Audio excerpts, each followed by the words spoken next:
Ryan with Getting Shippy Exotics, and today we're going to show you how to properly set up a Pac-Man frog. Now, Pac-Man frogs are available from pet stores, trade shows, and also local breeders. So today is the day that we'll show you how to properly set it up right now. So, first thing you need is your Pac-Man frog. Pac-Man frogs get 4 to 6 inches depending if it's a male, female. They can live anywhere from 6 to 10 years in captivity depending on how you take care of your animal. Just like anything, if you don't take care of it, it's not going to make it.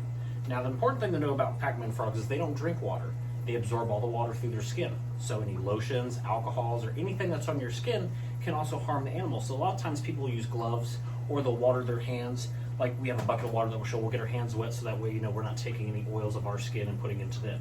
You don't want to tox out your new buddy that you just got from the show, because one, he's probably already going to be stressed out from traveling or, just being in an environment that he probably didn't want to be in the first place. So the key thing about your Pac-Man frog is you're going to want to have them in a smaller tank, as they're a baby. Bigger ones, obviously a bigger tank.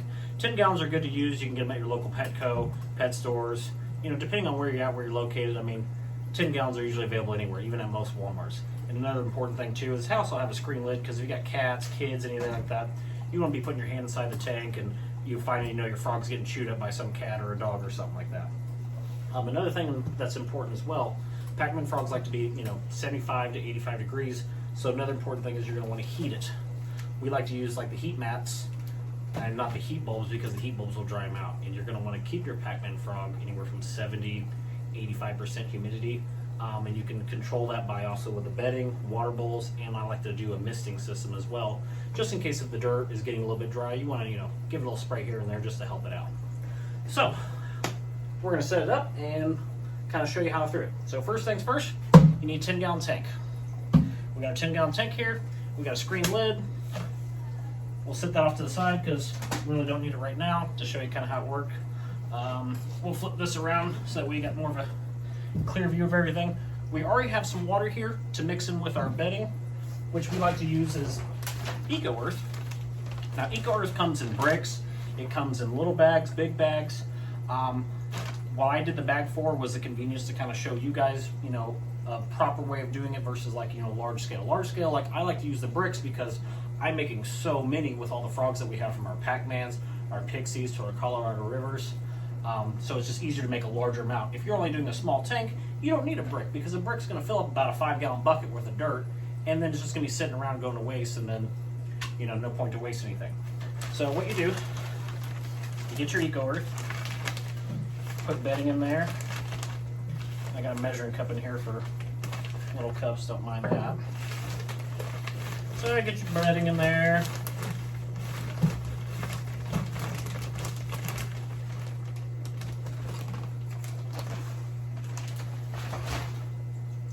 Spread all that around in there, give it a nice little area. Give it a few inches in there, just so that way, because Pac-Man frogs, when they want to cool off, they'll actually bury themselves down in the dirt to cool off. So the important thing about your heat mat is you're not going to put it on the bottom of the tank, because as they're trying to cool off and dig deeper and deeper, they're going to actually cook themselves because they're going to be so close to the heat mat. You don't want that. So the important thing on the heat mat is you're going to make sure you're going to put it on like a side, and not up tall, but down low, so that way obviously it's next to them. Now, another thing with this dirt is, it's dry right now, so that's not good.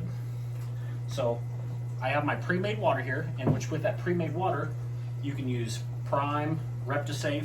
You want to make sure you treat your tap water, because the chlorine in the water, will obviously absorb into the frog's skin, and then you're poisoning your frog once again. Now, this water is already pre-made. We have hundreds of gallons of this stuff. So just to save the time on the video of making it, waiting 5 minutes, and stuff like that. So what we're going to do is just kind of pour some in there and mix it up. I usually use I have a drill with a big old paddle bit on it that mixes it up, but I'm not going to do that in a 10-gallon tank, because I don't want to be picking up glass all down in here in the axolotl room. So you're starting to get a little bit thicker here, where it's like it's starting to clump together. A little bit more wetter than that. So let me put the rest of it in there. Kind of like you're making for your incubator box here. You're trying to get a nice, where just you can squeeze it and not be completely soaked. Just mix all this up in here. Now, bedding, some people, hey, can I use gravel?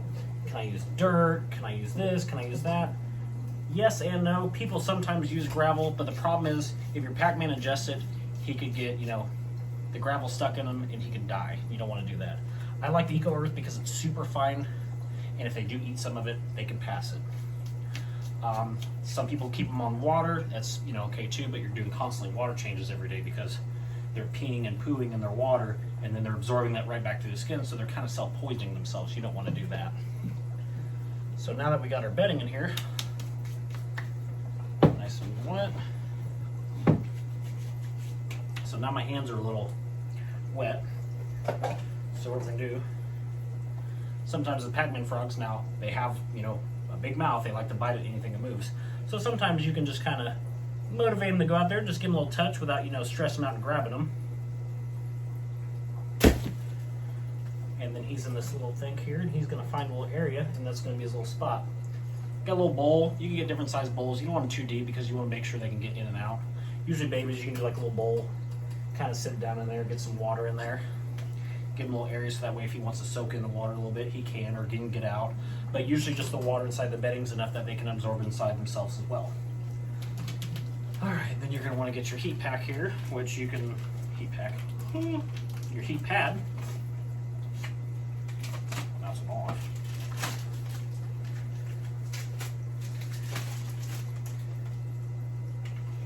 Get your heat pad.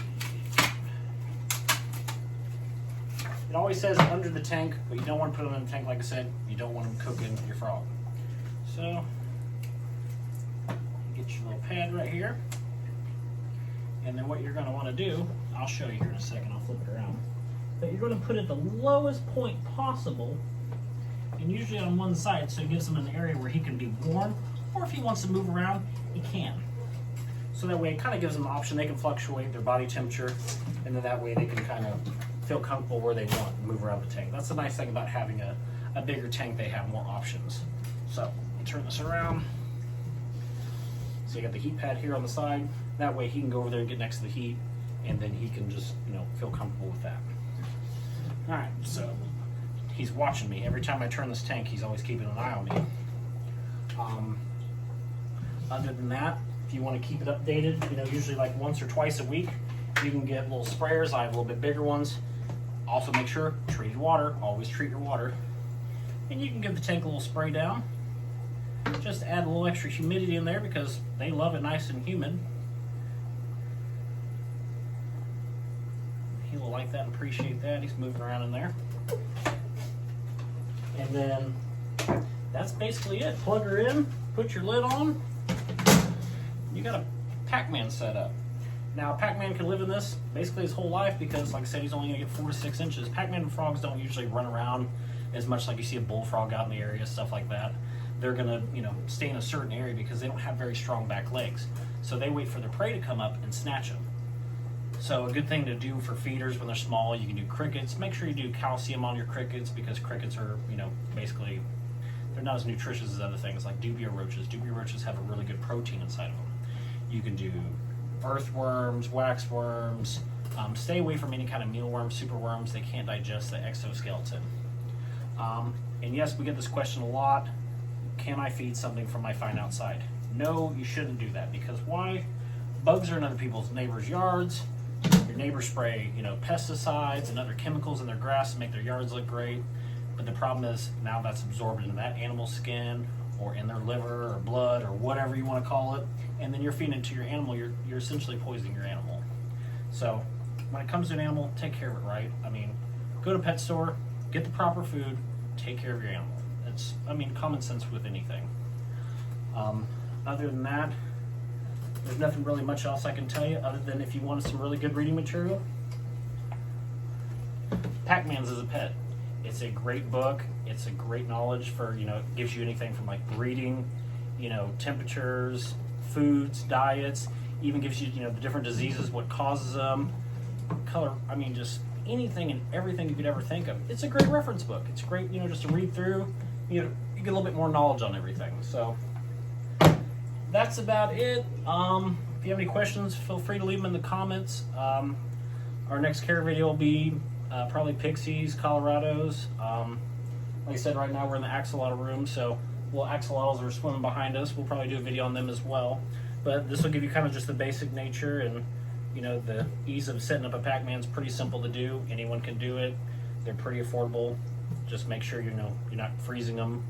They, like I said, they want to be anywhere from 75, 85 degrees. They like it warm. They're in the Amazon. If you have troubles with humidity, you can always put plastic or cover up your lid with some acrylic or glass. Kind of help hold the humidity in there as well. Obviously, a screen lid's going to breathe, so you might have to spray it more often than others. Other than that, should be. So I'll see you at your local show. If you guys want to see more, make sure you like, subscribe to our page, and I guess we'll see you next time.